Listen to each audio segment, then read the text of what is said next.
Pandian store சீரியலோட upcoming episode என்னென்னு பார்க்கலாம். இங்கே சரவணன் கதிர் மேலே எந்த தப்புமே வரக்கூடாதுன்றதுக்காக பாண்டியன் கதிர் மேலே ரொம்ப கோவமாக இருந்தும் வீட்டை விட்டு வெளியில் போக சொன்னதால் உண்மை எல்லாத்தையுமே சொல்கிறாரு. தங்கமயில் தான் ஒழுங்காக விசாரிக்காமல் அந்த பெரிய ஹோட்டலில் தங்கணும்னு ஆசைப்பட்டு வெறும் 5000 ரூபா தான் அந்த ஹோட்டலில் தங்குறதுக்குன்னு உங்ககிட்ட சொல்லிட்டா.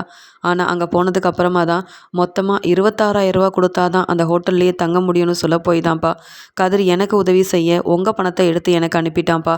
கதிர் மேலே எந்த தப்புமே இல்லை அப்படின்னு சொல்லி கதிர்க்காக இங்கே செந்தில் பேசிகிட்டு இருக்காரு. இதெல்லாம் பார்த்து அப்போ பிரச்சனை வந்ததுக்கு காரணமே இந்த தங்கமயில் தான் அப்படின்னு தெரிஞ்சுக்கிட்டு ரொம்பவே கோவமாக அங்கே வீட்டில் உள்ள எல்லாருமே தங்கமயில கேள்வி கேட்டு திட்ட ஆரம்பிக்கிறாங்க. படித்தவங்களாக இருந்துக்கிட்டு இப்படியா செய்வீங்க? ஒரு ஹோட்டலில் கூட ரூம் புக் பண்ண தெரியலனா நீங்களாம் எதுக்காக வந்து இப்படி செஞ்சீங்க? மாமா கிட்ட வெறும் 5000 ரூபான்னு சொல்லிட்டு அங்கே மேற்கொண்டு பணத்தை கதிர்கிட்ட நீங்கள் கேட்டு வாங்க போய் தான் இம்புட்டு பிரச்சனையும் கதிர் பக்கம் திரும்பியிருக்கு. மாமாவும் கதிர் மேலே சந்தேகப்பட்டு இந்த மாதிரி பேசி வீட்டை விட்டே வெளியில் போக சொல்லிட்டாருன்னுட்டு மீனா ராஜின்னு விடாப்பிடியாக இங்கே தங்கமயில வெளுத்து வாங்குறாங்க. இன்னொரு பக்கம் கோமதியும் தங்கமயிலு உன்னால் பாத்தியா தப்பே செய்யாத என் பையன் கதிர் உனக்கு உதவி செய்ய போய் என் வீட்டுக்காரர் அவனை என்ன பேச்சு பேசிட்டாருன்னுட்டு நீ என்ன வாயை மூடிட்டு அமைதியாக நிற்கிற? இத்தனை நாள் ஆகுதே அங்கே வெளியூர்லேருந்து வந்து இந்த உண்மையை நீயே சொல்லியிருந்தா இம்புட்டு பெரிய பிரச்சனை வந்திருக்காதே. உன் மேலே எந்த தப்பும் வரக்கூடாது, என் வீட்டுக்காரர் உன்னை தப்பாக நினைக்கக்கூடாதுன்னுட்டு இந்த உண்மை எல்லாத்தையும் மறைச்சிட்டிங்கல்ல அப்படின்னு சொல்லி கோமதியும் திட்டிகிட்டு இருக்கும்போது எதுவுமே பேச முடியாமல் தங்கமயில் பயந்துக்கிட்டு திருன்னு முழிக்கிறாங்க. உடனே இங்கே சரவணனும் அப்பா இந்த பணத்தை எப்படியாவது நானே திருப்பி தந்துடுறேன்ப்பா, தங்கமயில் மேலே தான் தப்பு, ஆனாலும் தங்கமயில் ஆசைப்பட்டாலேன்னுட்டு தான் அந்த 26,000 ரூபா பணத்தையும் கட்டி 3 நாள் நாங்கள் அங்கே இருந்துட்டு வந்தோம். இந்த உண்மையை உங்ககிட்ட சொன்னால் நீங்கள் ரொம்ப கோவப்படுவீங்க, எங்களை ரொம்ப திட்டுவீங்க, இன்னொரு பக்கம் இம்புட்டு பணம் செலவாயிருச்சேன்னு மனசு வேதனைப்படுவீங்கன்னு தான்ப்பா இந்த உண்மையை சொல்லாமல் இருந்தேன். இங்கே தங்கமயில் மேலே தப்பு இருந்தாலும் என் மேலேயும் தப்பு இருக்குப்பா, எங்களை மன்னிச்சிருங்கப்பா அப்படின்னு சொல்லி இங்கே கதிர் தர வேண்டிய பணத்தை நானே திருப்பி தந்துடுறேன்னு இங்கே செந்திலும் ஒத்துக்கிறாரு. உடனே கோமதி இதோட இந்த பிரச்சனையை விடுங்க, அது மட்டும் இல்லாமல் தேவையில்லாமல் என் பையன் கதிரை அவமானப்படுத்துகிறதோ இல்லை வீட்டை விட்டு வெளியில் போக சொல்கிறதோ என்னங்க நீங்கள் ஒரு அப்பாவாக இருந்துக்கிட்டு இப்படி அங்கே முடிவெடுப்பீங்க? ஏதோ கதிர் அப்படியே பணத்தை எடுத்திருந்தாலும் என் பையனை எப்படிங்க நீங்கள் வீட்டை விட்டு வெளியில் போக சொல்லலான்னு சொல்லி இங்கே கதிருக்கு சப்போர்ட் பண்ணி கோமதி ரொம்ப கோபமாக பேசிகிட்டு இருக்காங்க. இங்கே பாண்டியனுக்கு பதில் பேசவே முடியல. ஏன்னா கதிர் வந்து உதவி செய்யணுன்னுட்டு தன்னுடைய அண்ணனுக்காக தான் இந்த பணத்தை எடுத்திருக்கான். ஒன்று கதிர் இந்த உண்மையை சொல்லியிருக்கணும், அப்படி இல்லைன்னா அங்கே வெளியூருக்கு போயிட்டு வந்த தங்கமயில் சரவணன்ட்டு இவங்களாவது உண்மையை சொல்லியிருக்கணும். இவங்க எல்லார் மேலேயும் தப்பு இருக்குது, ஆனால் என்னவோ நான் தப்பு செஞ்ச மாதிரி கோமதி என்னெல்லாம் திட்டிகிட்டு இருக்கான்னு சொல்லிட்டு ரொம்பவே கோவமாக அங்கேருந்து பாண்டியன் கிளம்பி போயிடுறாரு. ராஜி ரொம்ப மன வேதனையில் அழுதுட்ருக்காங்க. இதை பார்த்த கதிரும் என்ன ராஜி நீ எதுக்காக இப்படி அழுதுட்ருக்க? எங்கள் அப்பா எப்பயும் இப்படி தானே, நான் தப்பே செய்யலைனாலும் என் மேலே தான் தப்பு இருக்குன்னு திட்டுவார். இந்த முறை கொஞ்சம் அதிகமாக என்னை திட்டிட்டு வீட்டை விட்டு வெளியில் போக சொல்லிட்டாரு. இன்னும் என்னெல்லாம் நடக்க போகுதோ தெரியல.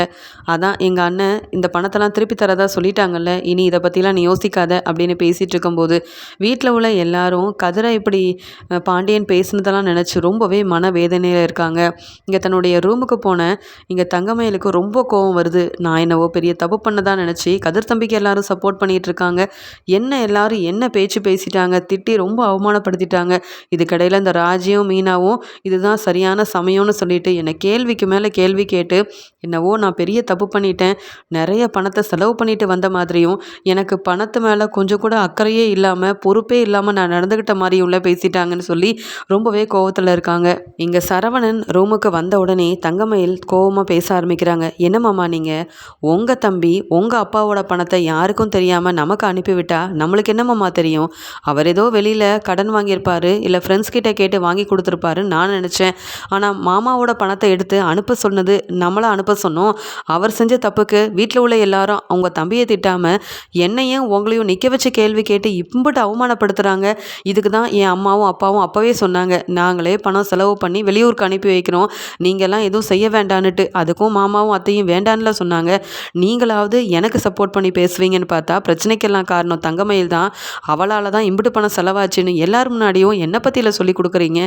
என்ன மாமா இப்படி பேசிகிட்டு இருக்கீங்க? நீங்கள் எனக்கு அப்போ நீங்கள் சப்போர்ட் பண்ணவே மாட்டிங்களா? வீட்டில் எனக்கு அப்புறம் வந்த இந்த மீனாவும் ராஜியும் என்னை மூத்த மருமகன்ற மதிப்பும் மரியாதையும் தராமல் என்னெல்லாம் பேச்சு பேசிட்டாங்க. எல்லாத்துக்கும் காரணம் நீங்கள் தான் மாமா. சம்பாத்தியம் பண்ணுற பணத்தை என்கிட்ட கொடுத்து வச்சுருந்தா யாராவது என்ன இப்படி கேள்வி கேட்டிருப்பாங்களா? இல்லை வெளியூருக்கு போன நாம தான் கதிர் தம்பிக்கிட்ட எதுக்காக பணத்தை கேட்டிருக்க போகிறோம்? இப்பயாவது புரிஞ்சுக்கோங்க மாமா அப்படின்னு சொல்கிறாங்க. இங்கே சரவணன் எதுவுமே பதில் பேசாமல், நீ இப்போ கோவமாக இருக்க, அதனால் நான் வேலைக்கு கிளம்புறேன், சாயந்தரமாக வந்து பேசிக்கலாம், ஏற்கனவே அப்பா கோவமாக கடைக்கு கிளம்பிட்டாரு, இதுக்கு மேலேயும் இதை பற்றி எதுவும் பேச வேண்டாம், என் தம்பிக்காக நான் கண்டிப்பாக அந்த பணத்தை எங்கள் அப்பாவுக்கு திருப்பி தந்துடுவேன் தங்கமயில் அப்படின்னு சொல்லிட்டு அங்கேருந்து கிளம்பிடுறாரு சரவணன். இங்கே சரவணன் மேலேயும் வீட்டில் உள்ள மற்றவங்க மேலேயும் ரொம்பவே கோவமாக இருந்த இங்கே தங்கமயில் அழுதுகிட்டே இந்த விஷயத்த உடனே பாக்கியத்துக்கிட்ட சொல்கிறதுக்காக ஃபோன் பண்ணுறாங்க. அங்கே பாக்கியம் வீட்டு வேலையெல்லாம் செஞ்சுட்டு இருக்கும்போது தங்கமயில் ஃபோன் பண்ணுறதை பார்த்த உடனே, என்ன இந்த தங்கமயில் நமக்கு இந்த நேரத்தில் ஃபோன் பண்ணிகிட்ருக்கா, இப்போ அவள் வீட்டு வேலை செய்கிறத விட்டுட்டு ஃபோன் பண்ணுறான்னா மறுபடியும் ஏதாவது பிரச்சனையாக இருக்குமா, இந்த தங்கமயில் ஃபோன் பண்ணாலே பயமாக தான் இருக்குது, ஏற்கனவே ஐடி கார்டு மூலமாக பிரச்சனை வந்துடுமோன்னு பயந்துட்டு இருந்த தங்கமயிலுக்கு நான் தான் ஆறுதல் சொல்லி ஒரு வழியாக எந்த பிரச்சனையும் வராமல் பார்த்துக்கிட்டேன், இப்போ என்னன்னு தெரியலையே அப்படின்னு சொல்லிட்டு தங்கமயிலோட ஃபோனை எடுத்து பேசுகிறாங்க பாக்கியம். இங்கே தங்கமயில் அழுதுகிட்டே, அம்மா எனக்கு இந்த வீட்டில் இருக்க கொஞ்சம் கூட பிடிக்கவே இல்லைம்மா, எனக்கு இந்த கல்யாணமே வேண்டான்னு சொன்னேன், நீ தான் நல்ல பெரிய குடும்பம், அந்த குடும்பத்தில் நீ வந்து கல்யாணம் பண்ணிட்டு போனேன்னா மூத்த மருமகன்ற ஒரு இதோடு இருக்கலான்னு சொன்னேன், ஆனால் இங்கே என்னை யாரும் மதிக்கவும் மாட்டேங்கிறாங்க, என் வீட்டுக்காரரே என் மனசை புரிஞ்சிக்க மாட்டேங்கிறாருமா, எனக்கு இங்கே சுத்தமாக இருக்க பிடிக்கல, பேசாமல் நம்ம வீட்டுக்கே வந்துட்டுமாமா அப்படின்னு கேட்டு அழுகிறாங்க தங்கமயில். உடனே பாக்கியம், தங்கமயில், நீ இப்படி அழுதுகிட்டே அந்த வீட்டில் இல்லாமல் நம்ம வீட்டில் இருக்கிறதுக்காகவா நான் வந்து இவ்வளோ பொய்யெல்லாம் சொல்லி அங்கே கல்யாணம் முடிச்சவொன்னு அனுப்பி வச்சேன், அப்படி இருக்கும்போது அங்கே எந்த ஒரு பிரச்சனை வந்தாலும் சமாளிக்க தெரியாமல் இப்படி அழுதுகிட்டே ஃபோன் பண்ணிகிட்டு இருந்தேன்னா எப்படி தங்கமயில், ஆமாம் இப்போ என்ன பிரச்சனை, முதல்ல அதை சொல்லு அப்படின்னு கேட்குறாங்க பாக்கியம். அதுக்குடனே தங்கமயிலும், அம்மா நான் ஹோட்டலில் தங்கும்போது 26,000 கொடுத்து அங்கே 3 நாள் தங்கிட்டு வந்தேன்லம்மா வெளியூருக்கு போய், அந்த விஷயம் மாமாவுக்கு எப்படியும் தெரியவே வராது, அந்த 26,000 பணத்தை நாங்கள் செலவு செஞ்சிட்டோன்ற உண்மை தெரிய வந்தால் மாமாவால் எங்களுக்கு பெரிய பிரச்சனை வரும், எல்லாரும் முன்னாடி திட்டி அவமானப்படுத்திடுவாருன்றதுக்காக நாங்களே அதை பற்றி எதுவுமே சொல்லலைம்மா, அமைதியாகவே இருந்துட்டோம், அந்த உண்மையை மறைச்சிட்டோம், ஆனால் இப்போ தான் தெரிய வந்தது அந்த கதிர் தம்பி எங்களுக்கு உதவி செய்கிறதுக்காகவும் அவங்க ஃப்ரெண்ட்ஸ் கிட்டலாம் கேட்ட பணம் கிடைக்காததுனாலையும் மாமாவோட பணத்தையே எடுத்து எங்களுக்கு அனுப்பி வச்சுருக்காருமா அந்த 3 நாள் ஹோட்டலில் தங்குறதுக்காக, இப்போ தாம்மா எங்களுக்கே தெரிய வந்தது, மாமாவோட கடை கல்லாலேருந்து பணத்தை காணும், அக்கௌண்ட்லேருந்து பணத்தை காணும்னு சொல்லி அங்கே கேட்கும்போது தான் கதிர் தம்பி மூலமாக இந்த உண்மையே தெரிய வந்தது, கதிர் தம்பி மாமாவோட பணத்தை எடுத்து எங்களுக்கு அனுப்புனதால் என் வீட்டுக்காரரும் அந்த பணத்தை எங்களுக்கு கதிர் அனுப்பி வச்சதுக்கு காரணம் நான் தான் தப்பாக அந்த ஹோட்டலை புக் பண்ணிட்டேன், மேற்கொண்டு பணம் கட்ட வேண்டியதாக இருந்ததால தான் இங்கே கதிர் வந்து உங்ககிட்ட கேட்காம இந்த பணத்தை அனுப்பி வச்சுட்டான், இந்த பிரச்சனை எல்லாத்துக்குமே காரணம் தங்கமயில் தான், என்ன எல்லாரும் முன்னாடி மாட்டி விட்டுட்டாருமா, நான் என்ன செய்கிறதுனே தெரியாமல் தலை குனிஞ்சு அவமானப்பட்டு நின்னேன், இதுக்கிடையில் எங்கள் அத்தையாக இருக்கட்டும் மீனா ராஜினி எல்லாரும் ரொம்ப அவமானப்படுத்திட்டாங்க, கேள்விக்கு மேலே கேள்வி கேட்டு நீங்கள் உண்மையாகவே படிச்சிருக்கீங்களா, படிச்சிருந்தா இப்படி ஒரு ஹோட்டல் ரூமை கூட புக் பண்ண தெரியாமல் எங்களை ஏமாத்திட்டீங்கல்ல, உங்களால் கதிர் இப்போ அவமானப்பட்டு நிற்கிறான்னு சொல்லிட்டு வீட்டில் பெரிய பிரச்சனையாயிருச்சுமா, இங்கே கதிர் வேணும்னே தன்னுடைய சொந்த செலவுக்காக தான் பணத்தை எடுத்தாருன்னு சொல்லி கதிரை மாமா வீட்டை விட்டே வெளியில் போக சொல்லிட்டாரு, அதனால் அத்தை ரொம்ப கோவமாக என்னை திட்டாங்கம்மா, இப்போ என்ன செய்கிறதுனே தெரியல, என் வீட்டுக்காரரும் இங்கே என் மேலே தான் தப்பு இருக்குன்னு சொல்லிட்டு அந்த பணத்தை நானே திருப்பி தந்துடுறேன், கதிரை நீங்கள் வீட்டை விட்டு வெளியில் அனுப்ப வேண்டாம், ஏன்னா இந்த பிரச்சனை எல்லாத்துக்குமே காரணம் நானும் தங்கமயிலும் தான் அப்படின்னு கதிர் தப்பே செய்யலை, எல்லா தப்பும் நாங்கள் தான் செஞ்சோன்னு மாமா முன்னாடி ஒத்துக்கிட்டு இங்கே என்ன ரொம்ப அவமானப்படுத்திட்டாருமா அப்படின்னு அழுதுகிட்டே சொல்கிறாங்க தங்கமயில்.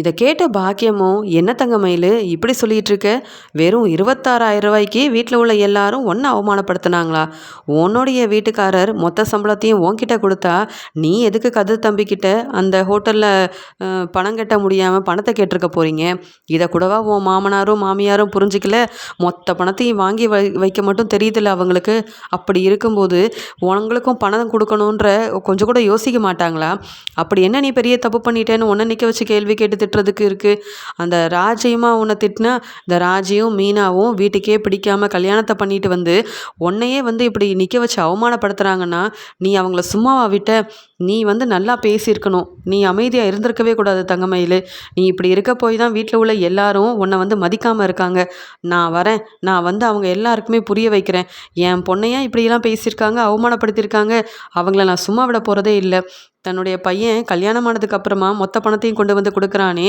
இனியாவது அந்த பணத்தை வாங்காமல் இருக்கணும்னு ஓ மாமனார் மாமியாருக்கும் தெரிய மாட்டேங்குது. இதுக்கிடையில் இப்படி ஏதாவது பிரச்சனை வந்தால் உன்னை அவமானப்படுத்தி சந்தோஷப்படலான்னு அந்த ராஜியும் மீனாவும் நினைக்கிறாங்கல்ல, அவங்கள நான் சும்மா விடவே மாட்டேன். நீ அமைதியாக இரு தங்கமயிலு, இதுக்காகலாம் அழுதுட்ருக்காத. இதுக்காகலாம் நீ பயந்துன்னு வச்சுக்க, அந்த வீட்டில் நீ மூத்த மருமகளாக சந்தோஷமாக வாழவே முடியாது. அம்மா நான் இருக்கும்போது நீ எதுக்கும் கவலைப்படாத. உனக்கு ஏதாவது பிரச்சனைனா நான் உன் கூட இருப்பேன்னு சொல்லியிருக்கேன்ல, நான் கிளம்பி வரேன். அங்கே வந்ததுக்கு அப்புறமா என்ன நடக்குதுன்னு மட்டும் பாரு அப்படின்னு சொல்கிறாங்க பாக்கியம். இங்கே தங்கமயிலும், அம்மா நீ வந்து எதுவும் பிரச்சனை பண்ணிடாதம்மா. ஏற்கனவே மாமா அத்தைன்னு வீட்டில் உள்ள எல்லாரும் என் மேலே ரொம்ப கோவமாக இருக்காங்கம்மா. இதில் நீ வேற வந்து ஏதாவது பிரச்சனை செஞ்சேன்னா என்னை யாரும் சும்மா விடவே மாட்டாங்க அப்படின்னு சொல்ல, நீ எதுக்கும் பயப்படாத. இப்படி சின்ன சின்ன விஷயத்துக்கும் நீ பயப்பட போய் தான் நீ வந்து மூத்த மருமக அப்படின்ற ஒரு கெத்தோட இருக்க மாட்டேங்கிற. உன் அத்தையும் உன்னை வாய்க்கு வந்தபடி பேசிகிட்டு இருக்காங்க. வீட்டு வேலை அம்புட்டையும் செய்கிற, அங்கே வீட்டில் உள்ள எல்லாருக்கும் தேவையானது எல்லாத்தையும் பார்த்து பார்த்து செஞ்சிட்ருக்கேன்னா உன்னை அவங்க ஏதாவது சின்ன தப்பு செஞ்சாலும் மன்னிச்சு விடுறதை விட்டுட்டு இப்படியா பேசுறது? நீ அமைதியாரு, நான் பார்த்துக்கிறேன் அப்படின்னு சொல்லிட்டு ரொம்ப கோவமாக ஃபோனை வைக்கிறாங்க பாக்கியம். இங்கே ரூமில் உட்காந்து அழுதுட்டு இருந்த தங்கமயில் எப்படியோ அம்மா கிட்ட நடந்த எல்லா விஷயத்தையும் சொல்லியாச்சு. இனி அம்மா வந்து பார்த்துப்பாங்க. வீட்டில் இருக்க யாரும் எனக்கு மதிப்பும் மரியாதையும் தரவே மாட்டேங்கிறாங்க. அம்மா வந்து பேசுகிற பேச்சில் வீட்டில் எல்லாரும் இனி பயந்து போகணும். என்கிட்ட பேசவோ இல்லை என்னை அவமானப்படுத்தவோ அவங்க நினைக்கவே கூடாது அப்படின்னு சொல்லி யோசனை பண்ணிட்டு இருக்காங்க. இங்கே பாக்கியமும் இங்கே சம்மந்தியை பார்த்து பேசியே ஆகணும். ஏன்னா பணப்பிரச்சனை இப்படி வந்துட்டே இருக்கக்கூடாது. என் பொண்ணுக்கிட்ட இருந்து கொஞ்சம் பணம் இருந்து தான் ஆகணும். மாப்பிள்ளையோட மொத்த பணத்தையும் அவங்களே வாங்கி வச்சுக்கிட்டு இப்போ என் பொண்ணை வேற அவமானப்படுத்துகிறாங்களா அப்படின்னு சொல்லிட்டு பாக்கியம் கிளம்பி பாண்டியனையும் கோமதியும் பார்க்கறதுக்காக வராங்க. இங்கே கோமதி ஏற்கனவே தங்கமயில் மேலே ரொம்பவே கோவமாக இருக்கிறதுனால தங்கமயில்கிட்ட பேசாமல் அவங்க வேலையை பார்த்துட்ருக்காங்க.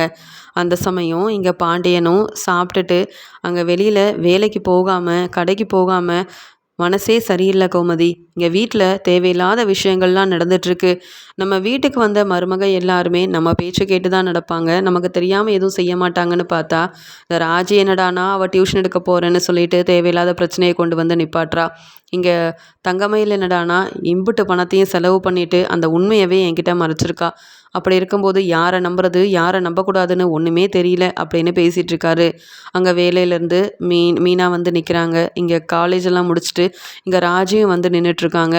இங்கே பாண்டியன் ரொம்ப சோகமாக இருக்கிறத தூரமாக நின்று பார்த்துக்கிட்டே இருக்காங்க. அந்த சமயம் பாக்கியம், என்ன சம்மந்தி நல்லா இருக்கீங்களா அப்படின்னு கேட்டுக்கிட்டே வீட்டுக்குள்ளே வர, உடனே கோமதி எதுவுமே பேசாமல் அமைதியாக இருக்க, உடனே இங்கே பாண்டியனும் வாங்க சம்மந்தி வாங்க, என்ன இப்படி தூரம் வந்திருக்கிறீங்க அப்படின்னு கேட்க, ஏன் உங்கள் வீட்டுக்கு என் பொண்ணை பார்க்கறதுக்கு கூட நான் வரக்கூடாதா என்ன அப்படின்னு கேட்கும்போது, என்ன சம்மந்தி இப்படி பேசுகிறீங்க, இது உங்களுடைய வீடு, நீங்கள் எப்போ வேணாலும் வரலாம்.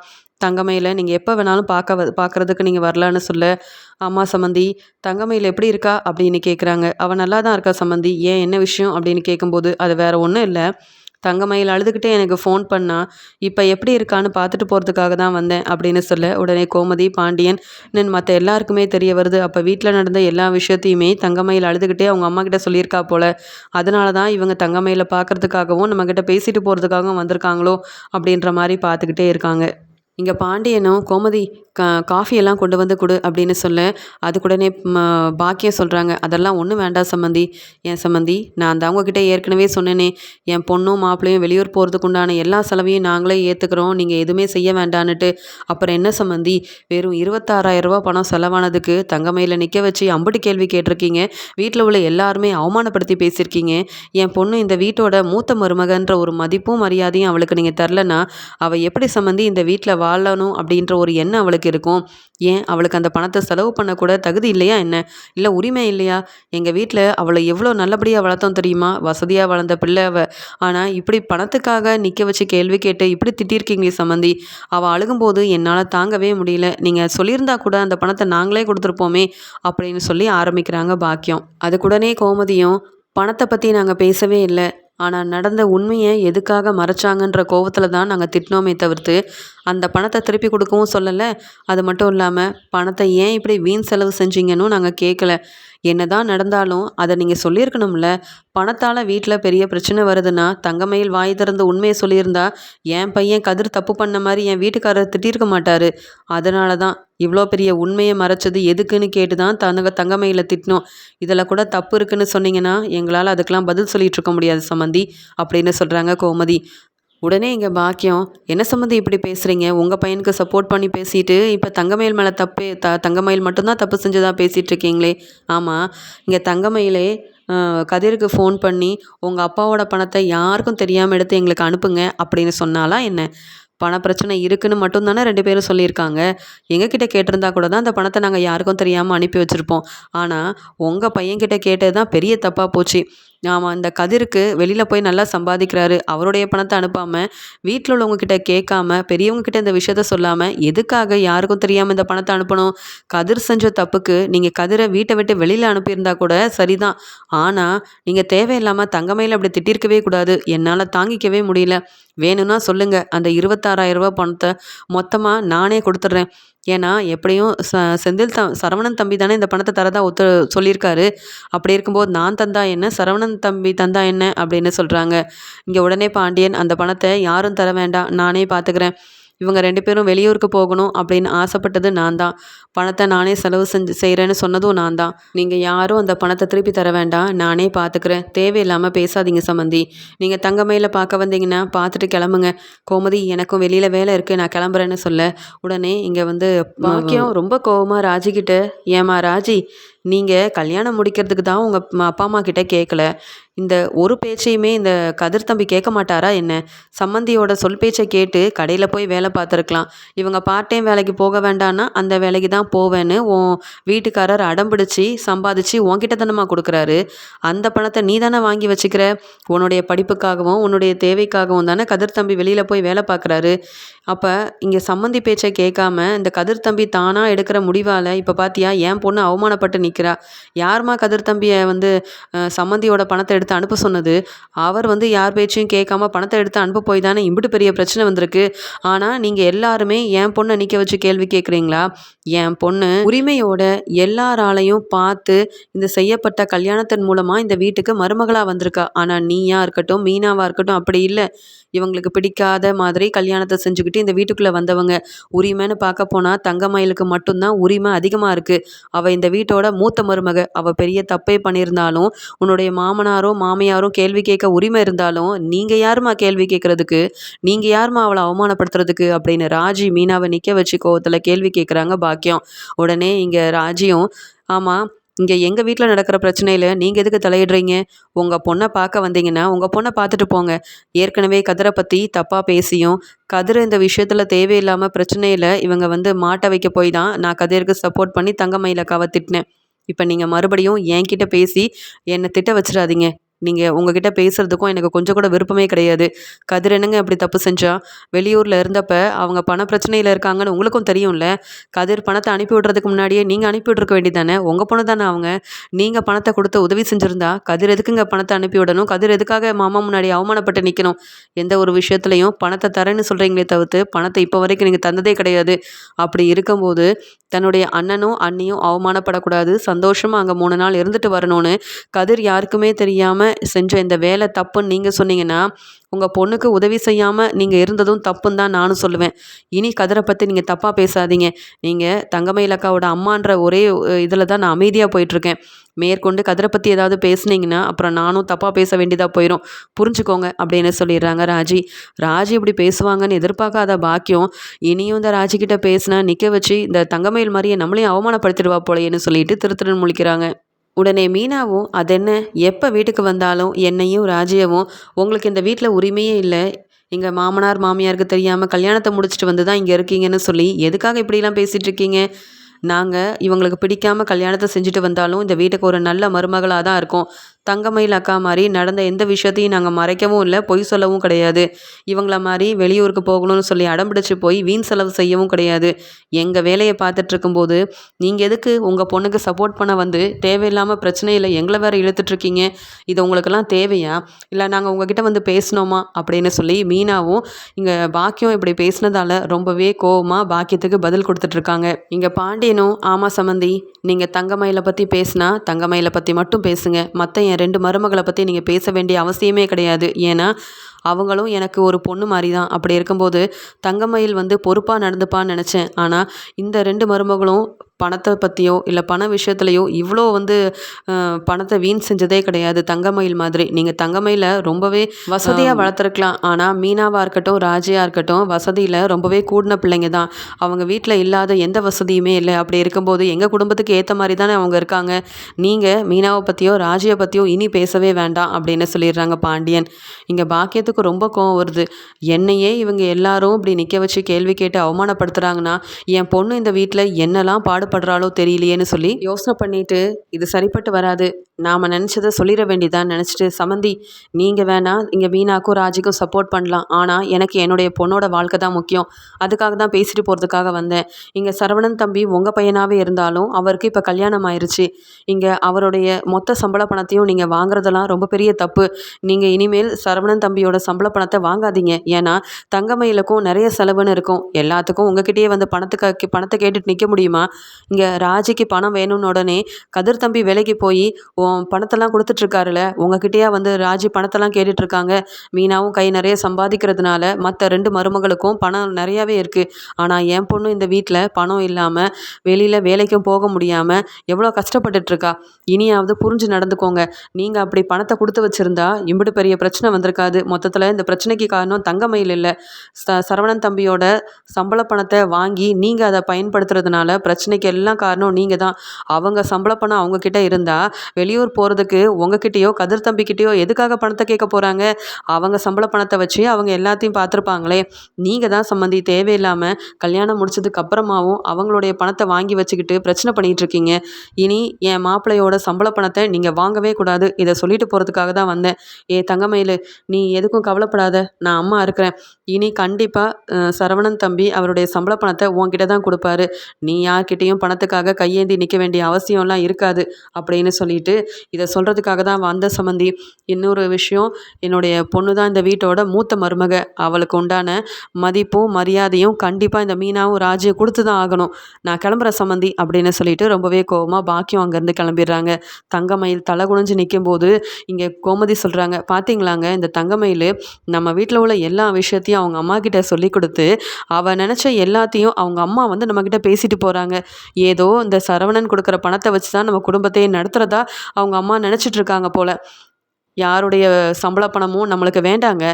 தங்கமயில் நீ நினச்சதை சாதிச்சிட்ட மாதிரி நினச்சிட்ருக்கியோ? இனி பாரு நான் உன்னை எப்படி நடத்த போகிறேன்னுட்டு. தேவையில்லாமல் வீட்டில் பிரச்சனையை உண்டு பண்ணிக்கிட்டு இருக்கேன். இதற்கிடையில் உங்கள் அம்மா வேறு வந்து இப்படி பேசிட்டு போகிறாங்க. இதெல்லாம் தேவையா உனக்கு அப்படின்னு சொல்லிட்டு மற்ற 2 மருமகளும் எவ்வளோ நல்லா நடந்துக்கிறாங்க. ஆனால் நீ ஏன் தான் இப்படி இருக்கியோ தெரியல. பொறுப்பான மருமகன்னு சொல்லி உன்னை ரொம்ப பெருமையாக தலையில் தூக்கி வச்சு கொண்டாடினதுக்கு உன் மூலமாக வீட்டில் பிரச்சனைக்கு மேலே பிரச்சனை வந்துக்கிட்டே இருக்குது அப்படின்னு சொல்லி ரொம்ப கோவமாக பேச பாண்டியன் ஒரு முடிவெடுக்கிறாரு. இந்த பணப்பிரச்சனை இவ்வளோ பெருசாக ஆனதுக்கு ஒரு வகையில் காரணம் நான் தான். என் பசங்க இப்போ வந்து நல்லா வேலை செய்கிறாங்க, அவங்களுக்கு கல்யாணமும் ஆயிடுச்சு. அப்படி இருக்கும்போது அவங்களோட சம்பள பணத்தை நான் வாங்கியிருக்கவே கூடாது. அந்த பணத்தை நான் வச்சு என்ன செய்ய போகிறேன்? அவங்களுக்காக தான் அது எல்லாத்தையுமே நான் சேர்த்து வச்சிட்ருக்கேன். அப்படி இருக்கும்போது இந்த பணத்தின் மூலமாக இவ்வளோ பெரிய பிரச்சனை வந்திருக்குன்னா இனி சரவணன்கிட்டையாக இருக்கட்டும் கதிர்கிட்டையாக இருக்கட்டும் பணத்தை நான் வாங்கவே கூடாது.